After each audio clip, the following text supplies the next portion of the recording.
And we in here. Hello! What up? Bam, dabbed it. In the first few seconds, I just did a dab. And then Alright, anyway. the majority of the video is going to be me apologizing. Hello, Mr. McDonald, and hello, all these beautiful people joining us today. Cheers to all of you. Yeah, it's a beer kind of night. It's one of those Mondays. How much psychic damage did the dab do? Rolled a one. It rolled a one. It could do most. I didn't sell it. I didn't. Bam, pop it up. No, I definitely took psychic damage. There we go. Shit, better than I thought it was. Mm-hmm. Vicious mockery is just me mocking culture, but. Neothalids? Are we talking about neothalids? Alright, I got a whole different thing to prep. Yeah, there you go. Give us a second. We'll jargon it. They're fucking great. I love them. I actually don't know that much about them, to be honest with you. Like, I know, like, I obviously know what it is. Mm-hmm. Know very little about them. Yeah, through two different groups of players, one of whom engaged it, and the other who happened to get a hypnotic pattern to work on it, and then they ran away. Damn, okay. Yeah, I was a little disappointed. It was probably better for them, because they were in a worse position at the time, and that would have not gone in their favor. So. Damn it! It's just nice when you get to play. Yeah. You know what I mean? Hey, it happens when they pull off something like that. I thoroughly enjoy it. I think I'm always happy for the players when they succeed. That's kind of the idea or the hope generally as I run a game. Absolutely, man. I mean, that's kind of something that I'm going to be dabbling in with my monster choice for the day. Mm-hmm. Yeah, it's a little bit obvious, but I still think it's fucking cool. Oh, excuse me. All right. Mariachi Dan is already being a troll, and we barely started. I love how Central, especially because the ride horse in March. Yep. Right off the bat. Mm-hmm. People just packed a whole pocket full of salt. I love it. Well, first of all, before we get into all the meaty, grindy nerdiness, hi. Hi, how are you? I'm good. I'm doing good, man. Fucking busy. Busy. With some new additions that are coming to the channel. A big one is we are actually gonna have a room and an office for our episodes now. Stable room where the setup just stays set up. It'll be here and it will stay set up. It wouldn't be like a scrambling throughout Saturday after streaming to do it. Is that? I think I'm facing this way. I don't know. Is that plant gonna be involved? Because I want that plant like sitting between us. That little guy? Yeah. We'll put him on the station. Yeah, little fella. Yeah. Yeah, there we go. That's Borla's plot. Borla has a plot now. Yeah, but thank you. Mariachi Dan well said. Shout out to Artistic Spaces. It does mean a lot. It's long been awaited. And then talking to the individual Pierre Habib, who has shot a lot of our previous stuff before. Either the special episode, The Siege at East Haven for Chapter 4 at his studio. I told him, I was like, hey, we're gonna have our own office. Do you mind just giving me some advice about gear and setup? He went off on a beautiful spree for like an hour about what he wants to do. He was like, what if we got green screens and we could program this and this and this? Here's other stuff that you should look at. I'll help you. And I was like, well, clearly this is a fucking field day for you, mate. Come over whenever. I got you. And then, so we got some gorgeous plans. This might also be the last time you and I are webcamming on a DM chat, which is exciting. Yeah. It'll be interesting to see what the feel of it is, the vibe of that is being in person as opposed to like this. And I would assume maybe better quality video goes along with that. I think so, yeah. Better quality video, and then this whole kind of setup, this overlay here will be a little bit different now. And it's gonna be cute. It's gonna be a lot. There's some fun things, and then I have some ideas, and I think, of course, you and I, we're just going to spitball, make it our own kind of space and show, sit down with a drink and enjoy having DM chats, which I think is going to be fucking wonderful, and I can't wait. We'll have a podcast. It's essentially a podcast. I'm totally down for that. I love that. Yeah, me too, man. So yeah, that's That's some stuff on my end. How about yourself? Let's not talk about me. Awesome. Great. Inside the comments, and we're ending this off within the comments. Go ahead and just mention how you would fuck up anyone in Casey's life that's knocking him down. No, it's just been, hard day at work and stuff like that. And then spent more getting the car taken care of today. So it's just one of those days where little things here and there. In the grand scheme of things, a perfectly fine day. It's shit happens in life. Just had a delicious tortilla soup and watched another episode of Russian Doll, which has been very good and weird. I've been enjoying it. And now I'm here chatting with you and all of those fine folks. Yeah, these... I think that's the right way. Yeah, it is. It's the opposite. These fine folk. Well, these folks over here are fine. Those fuckers, though. Yep. I love how I pointed these folks, these fine folks, and literally what I see is Mariachi Dan just trying to fucking fight everybody. That's true. He's very violent. There we go. There you go, Mariachi Dan knows the keys. Well, anyway, we're gonna have another monster chat. I think we really enjoyed ourselves the last time we had a monster chat. We liked the idea of it. Yeah. Last time we both talked about all of them, but we talked about UNT and night hags, right? Yes. Yeah. A lot of fun. Just nerding out about. Well, it's fun getting ready for an episode like this because it's like, I like to just read up and nerd out about lore and all that stuff. Constantly, but it's nice to be like, I'm gonna learn this one particular thing. I'm gonna look at it from the stats first, and then analyze it that way, and then look at the lore and the layers and everything else, and it's just fucking fun. It's just great. Bedlam, shut your fucking mouth. So, I guess as usual, feel free, ask questions, not about centaurs. Ask questions, comments. Things that if you ever ran or encountered some of these creatures, things you thought were interesting about them, so on and so forth. Maybe suggestions for in the future, because we both kind of just like, would be fun, and we grabbed these two for various reasons.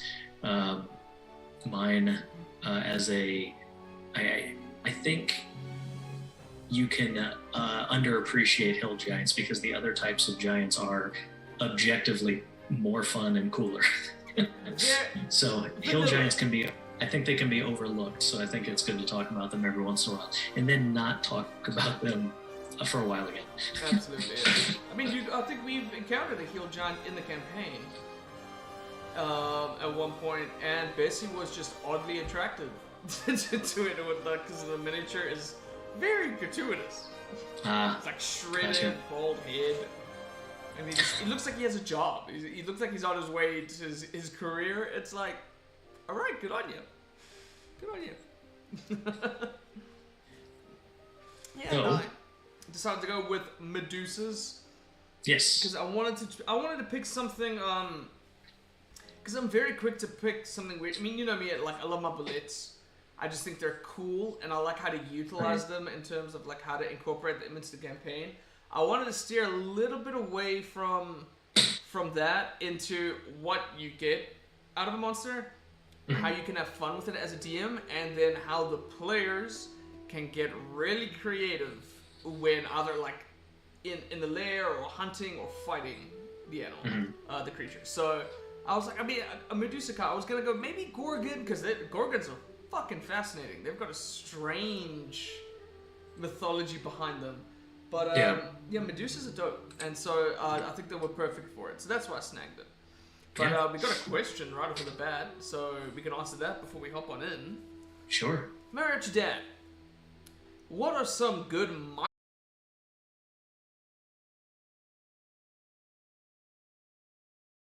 depending on how monster, creature, bestial you're talking about, if it is even semi-sentient, just thinking about where did this thing come from, or what was it doing before you got here and ruined its day, or whatever, is enough to just, some of that stuff will just come to you how interesting it can be.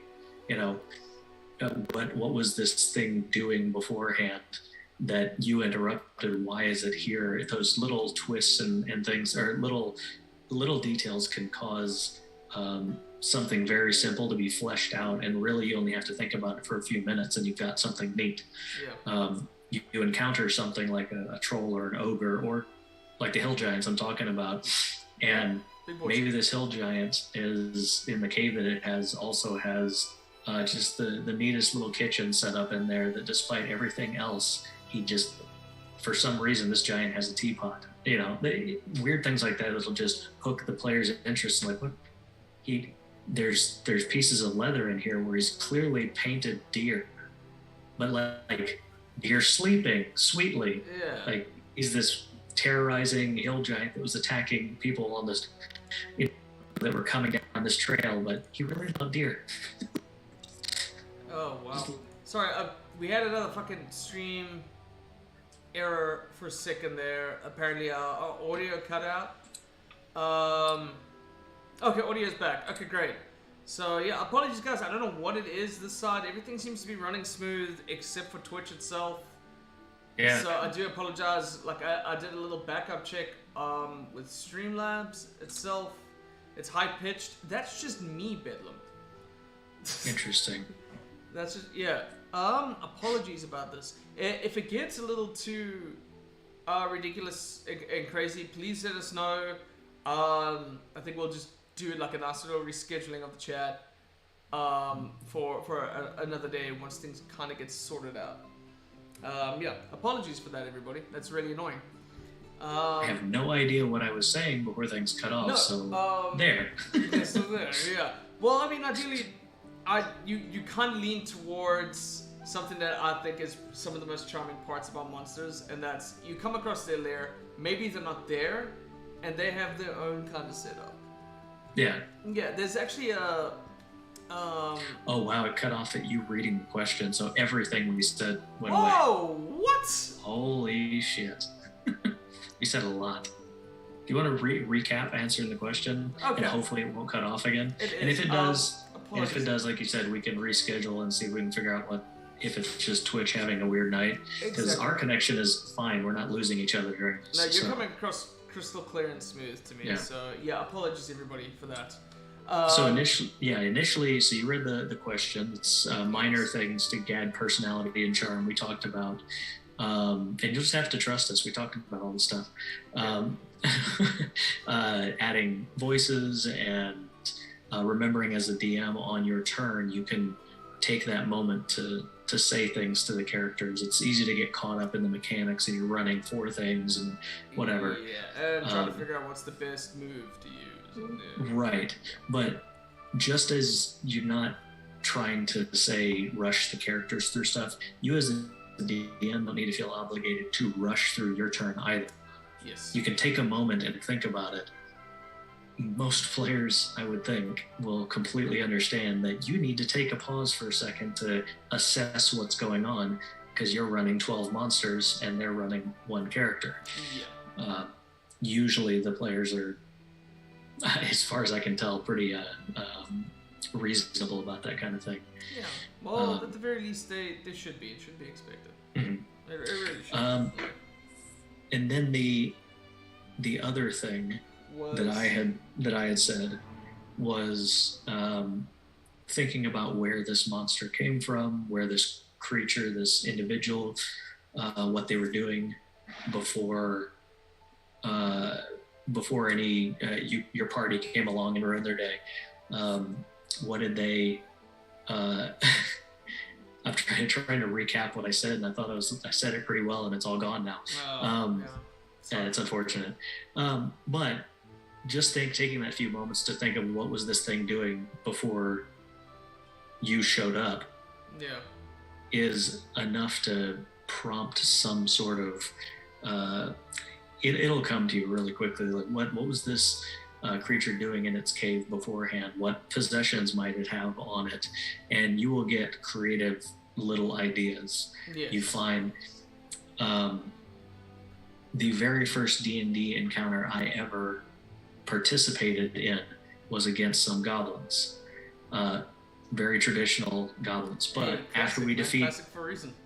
we defeated them, and afterwards looked through their stuff, and the DM threw in there, unless it was in the module for some reason, but he threw in there amongst the belongings, there was a little, very poorly done painting where the goblin had even signed on it. Yeah. Proudly of his little painting, and, so and it was on some like leather or something like that. Yeah. And it just added this little bit of personality, this quirk to a character we had just killed. Yeah.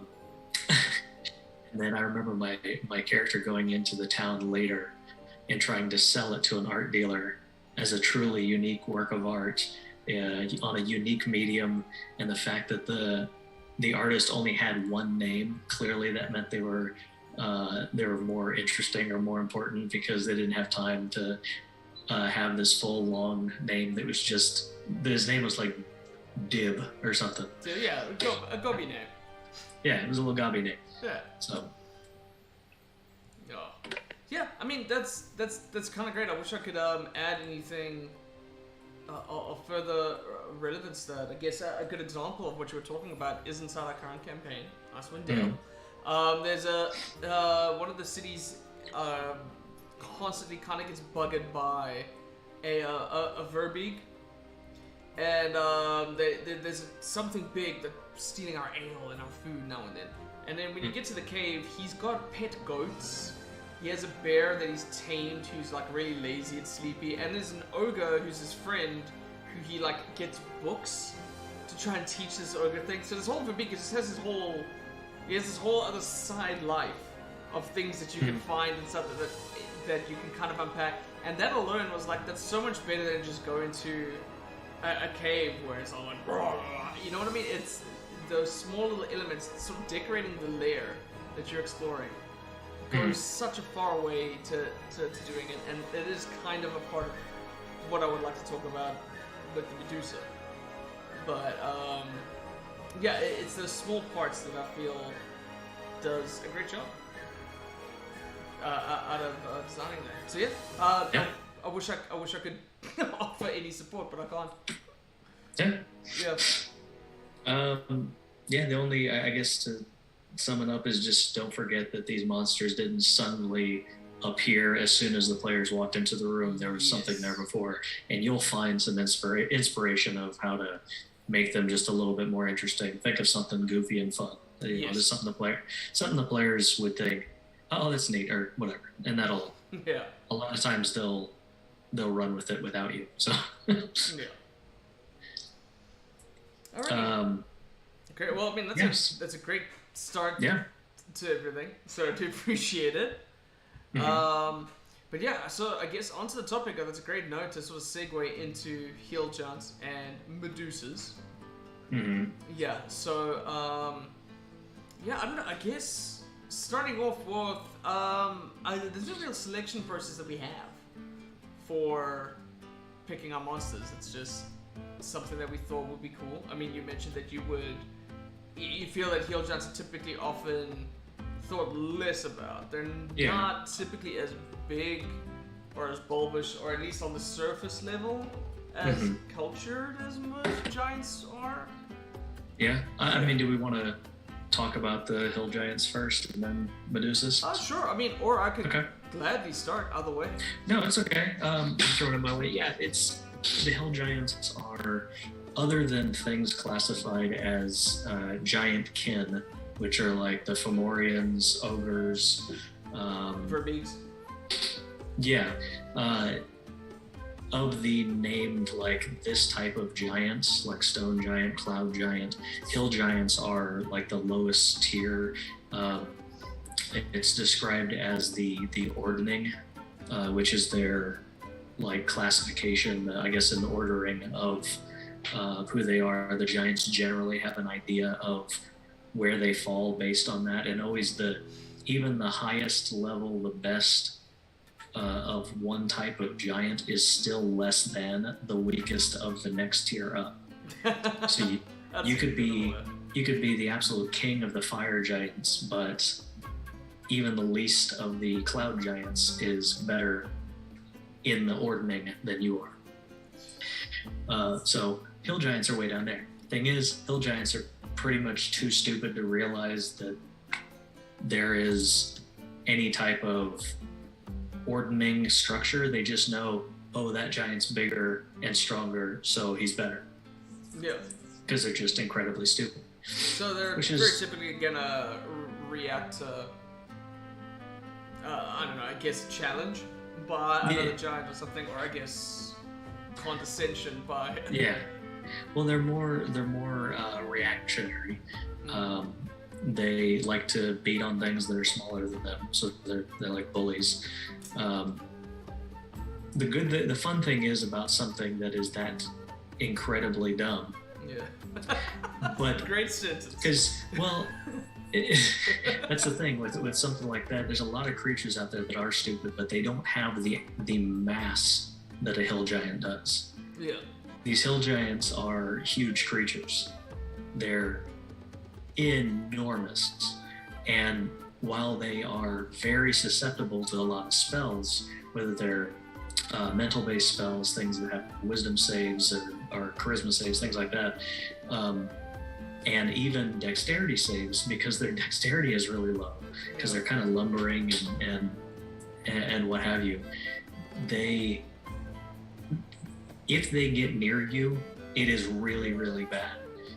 Because for a creature like that has so many weaknesses to it, if a hill giant brings its club down on you, you go from, oh, this thing has a negative, what is it? Let me look here. I've got it right here. Yeah. It's a negative 3 on the intelligence modifier, -1 wisdom, -2 charisma, -1 dex. Oh, jeez. However, you're fighting against this thing, and your characters are probably, if they're just encountering one, level 3, level 4, something like that. This thing has a multi-attack, +8 to both, which is pretty high for that kind of area. Most of the things you're encountering are like +3 or +4. If it hits, it's 3d8 +5. On that hit average thing, they put an 18. So if it hits both times on your level 3, level 4 character, that's 36, possibly more damage. You bug it. That's incredible amount of damage.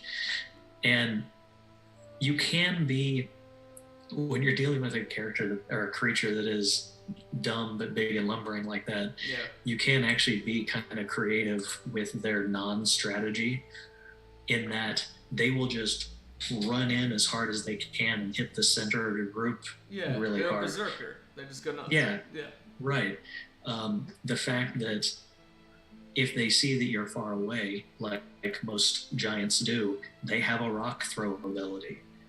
And while that's maybe not as damaging as 2 of the great club attacks that they've got, the rock still does 3d10 +5 damage, which is on their little average thing is a 21. Yes.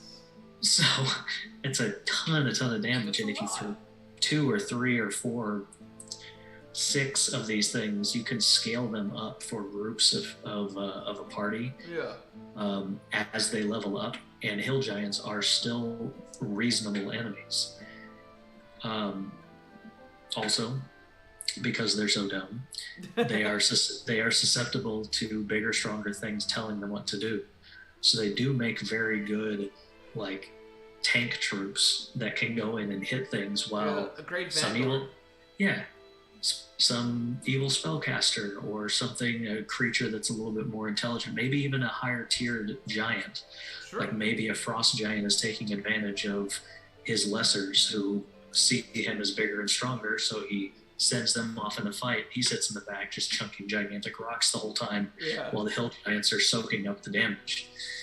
There are ways to be strategic with them that I think they are slept on a little bit as just kind of the dumb, uninteresting giants.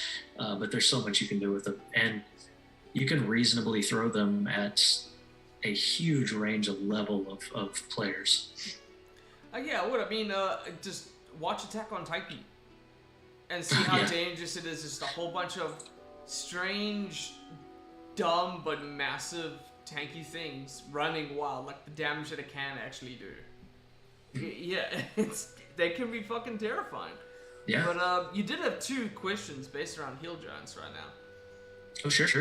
So the first is giant clothing conscientious choices as you go up in tier, or is it always just what's in their immediate environment? I guess as you go up in tier, as in the type of giant, maybe is what Dan's talking about. Sure. I would say a lot of times environment's going to be the first thing, especially with something like a hill giant, because if it even has clothing, which depending on what their tribe or their clan does, maybe they don't even need clothes. But if it's, say, a cooler environment or something, or they just want to protect their bits from things, as most of us do, they probably just have basic leathers, skins that probably were not cleaned very well. They're not smart. And what tools do they typically have to create clothing that big? There are a lot dumber creatures out there, but as far as sentient walking around with a language kind of creatures, having a 5 intelligence is pretty low. It is pretty low. You're simple. Yeah. Now the upper tier ones, you can get very creative with, because some of those higher tier giants retain some of that history. Just as kind of brief, because I do want to stick with hill giants. Sure. We can nerd out. Giants are pretty much as very nearly as old as dragons, and their rivalry with dragons, which you can work into hill giant stuff too, goes back so far that there's no true, unless you make some lore up for yours, there's not really anything that I've found, not that I've been heavily looking for it, that says why they were fighting dragons and they hate dragons in the first place. But generally they always butt heads. They don't share territory, but that could prompt for a pretty interesting thing. Maybe a particularly powerful dragon has gotten some hill giants to do its bidding, but character makes a good history roll or a good nature roll or something, they know maybe these giants could be convinced to fight back on that dragon because giants freaking hate dragons. That kind of thing. But giants used to have, they pretty much, other than the dragons, ruled over the world. They had their own kingdoms and cities and architecture and language and art and so on. So there's still the storm giants, the cloud giants, the frost giants, the fire giants that have large fortresses and structures. Fire giants seem to fall a lot into like forging. Like even just the artwork of them, their armor is, it's gratuitous, but it's very like illustrious and well designed. I'll see if I can maybe find a quick picture. If I could find fire giant PNG to put it in. If you look at a picture of a hill giant, it is like a big lumbering thing with a loincloth and a club. But if you look at a fire giant, it's like covered in armor and has a big great sword. And if you picture the word, that's what. You're not wrong. The first word that comes to your head, you're pretty close to like a hill giant. They're very doofy, but in a very beautiful way. I do love their character art. I think they're cool. But there we go. So I got a cool picture of like a fire giant, just to give you an idea of, I guess the architecture behind their armor. Architecture behind their armor. Words are hard, dude. It's true. Yeah, it's very true. There we go. I'll plug it just above Casey because he's talking about giants like that. So yeah, they like there's definitely effort and skill put inside it. Like they're kind of plated. They get the idea to move and bend with their armor. So yeah, I think like as tier goes up, I suppose some form of like sentient intelligence kind of comes up, and I guess some form of willpower. Charisma is a big thing behind your motivation to develop and grow and expand and and hill giants don't have a lot of that. Yeah, by the time you get to say like fire giants, you're starting to get like the intelligence is a base 10. It's just your average intelligence, but their wisdom is got a bonus. Their charisma's got a bonus. Things are starting to go up a little bit, and there's. could spend a lot more time on the other giants because of their intelligence and the way their cultures work. There's more to them, and they've even expanded into some variants, like the storm giant quintessent is just so cool. I had one group of my players go up against one and a couple of regular storm giants, and it was a heck of a fight. Their quintessent is incredibly powerful. But then there's like the what is it? It's like stone giant dream something or other, and that's also fascinating. Whereas hill giants, though I'm sure you can find or adapt your own variants, there's not much to them. But that's also part of their beauty. I think giants are freaking amazing. Yeah. Just because they are, as a DM, they're incredibly easy to run if you just want something brutish with a high amount of hit points. Yeah. And it's enough that the players are hitting them. They got a low armor class, like Dan mentioned. It's kind of that barbarian feel of it. There's a lot of hit points. They hit really hard, but their armor class is not that high. Players love hitting things. They like rolling and succeeding. So yeah, they're hitting the hill giant a lot. They're like, okay, this is going great. We're doing a ton of damage. Yeah. And then that club comes down, and you get that oh shit at the table. Yeah, it takes one hit to like kind of scale, like scales a little bit, and yeah, it's giants. I've seen probably more so than a lot of my other, maybe giants and dragons, more so than some of the other creatures, are those ones where players will go from being incredibly confident to going, oh shit, this is actually like really dangerous. Yeah. Because I mean, nothing would kind of make you go shit than one of your party members just like getting smashed into the dirt. Full health down to just a smear on the ground in like one hit. Yep. Just scrape the cleric off the ground and run, bro. You said there was another question. Oh yeah. If giants are large lumbering creatures, I guess hill giants, could it feasibly be affected by Sentinel by a medium creature based on body mechanics? Well, based on the wording, everything can be affected by Sentinel. But we talked about, was it last week? It was last week, yeah. Yeah, I think Sentinel is a bit broken because you shouldn't be able to dagger Sentinel a purple worm and then not be able to get away. Yeah.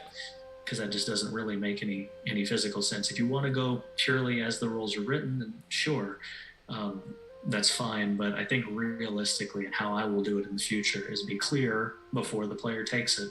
Correct. Because it already has other benefits that are fantastic, and your players are more often than not going to be fighting things that are very reasonable to have that Sentinel, opportunity attack stop them in their tracks. Yeah. And with a hill giant, I mean, I'd say it's right on that edge where you could probably reason it out, like you jam a sword into the ground into their foot and they stop in their place. Yeah. And yeah, maybe they don't get away. It's when you get into the gargantuan sizes, I think Sentinel is a bit broken. That's when it gets, because it is ridiculous. I mean, we won't get into it. There was last episode, but yeah. So for a hill giant, I'd say you could reason it. Like I said, you jam something into the foot, into the ground. It's a slash of the back of the knee or something. Yeah, I was about to say, you buckle their knee and their big belly gets them going like, roar. And you describe them as big and lumbering, but I don't want to. And they have like a -1 dex. Yeah, -1 dex. But they do have a big stride. They have 40 feet of movement because of how long their legs are and how big they are. That's true. So they are still something that can catch up to your party. Or they're dumb. If they see something is going wrong and they get panicky, they could easily run away. Yeah, and try and run. If they get away, they can outpace your players and they can't pick them off as they're running away. Maybe they come back and with greater numbers, all Sand People style. Yeah, or they're while you're running away, he goes across to his family, and then they all just chuck rocks at you from a distance as you're running away. It could get scary. Let's see. Let's see if I had any other notes on it. Yeah, sure. If there's anything else you want to share, we can go back and forth. You know, there's no rules. Yeah, there are no rules. And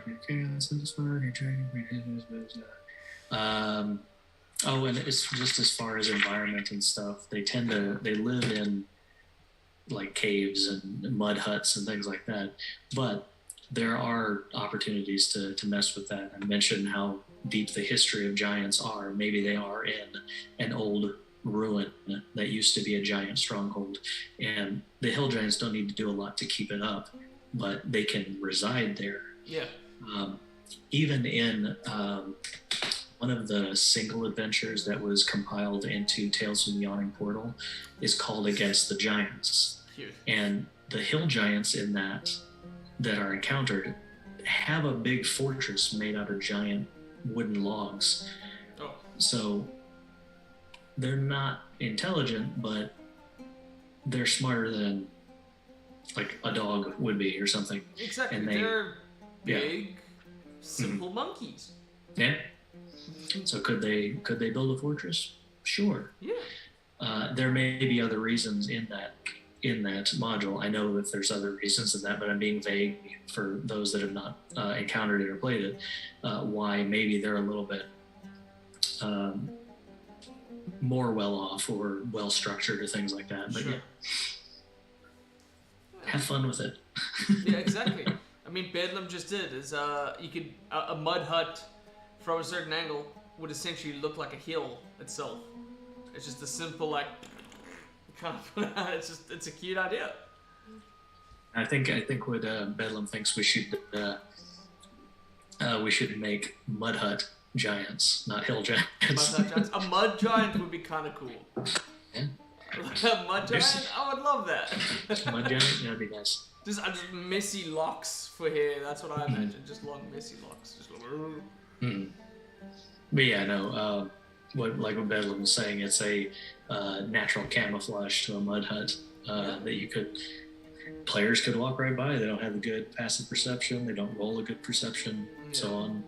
Maybe the giants can actually get the drop on the characters. Harder for a giant to do, especially with negative dexterity, but sometimes players roll really, really bad perception. Yeah, maybe it's mid-role play. Yeah. Look at they're chatting. That's true. Yeah. Let me see. There's one other. One that I actually do want to run at some point. Storm King's Thunder. Oh yeah, that module. I was very fascinated with that module. There is actually a hill giant variant attack called Squash, where they just literally hurl themselves onto smaller foes and squish them with their giant belts. Body slam? They're just Snorlax? Yep.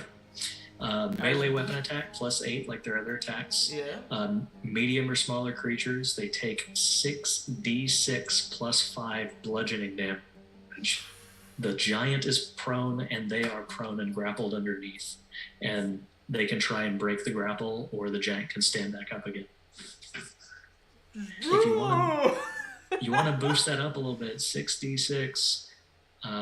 Realistically, as far as averages go, you're rolling more dice, but it's a d6. Yeah. It's not incredibly more dangerous than, say, the rock throw is. You're still looking at like a 26 average. Yeah. But it is still a higher amount than a rock throw. They do have to be, right there next to them to do it, but 40 feet of movement, they can close that distance. Wow. That's nuts. Yeah, this big, dumb, fat thing, what better than it just throws its giant body at you? That's great. Yeah. That's perfect. That's beautiful. See that right there? We were talking about adding small pieces of charm and personality. That. Yes. That right there. Tell me you don't love that dude after he's just like belly flop. Yep. Like that's fucking gorgeous. See, that's perfect for the mud hut giants because I like belly flopping into the mud. That's exactly it. They make a little bed first. They make a little holes where they want to sleep. Oh man, and if you wanted to mess with a higher level party that was passing through, you could add an element of, if it's a muddy terrain, it's the giant can get back up, but they're sunk into the mud, so they have to actually fight against the mud to get back up again. To get back up. Yeah. That's brilliant. Yeah. You can even end in speed. Most of these things are about as fun as you make. Right. Yeah. Right. If something seems a little dull, maybe don't necessarily avoid it immediately. Think of how could this be fun? Yeah, exactly. But I do have a soft spot for giants. All tiers of giants, I think I have thrown all of them into combats at some point or another, and I love them. They're fantastic. Alrighty, well,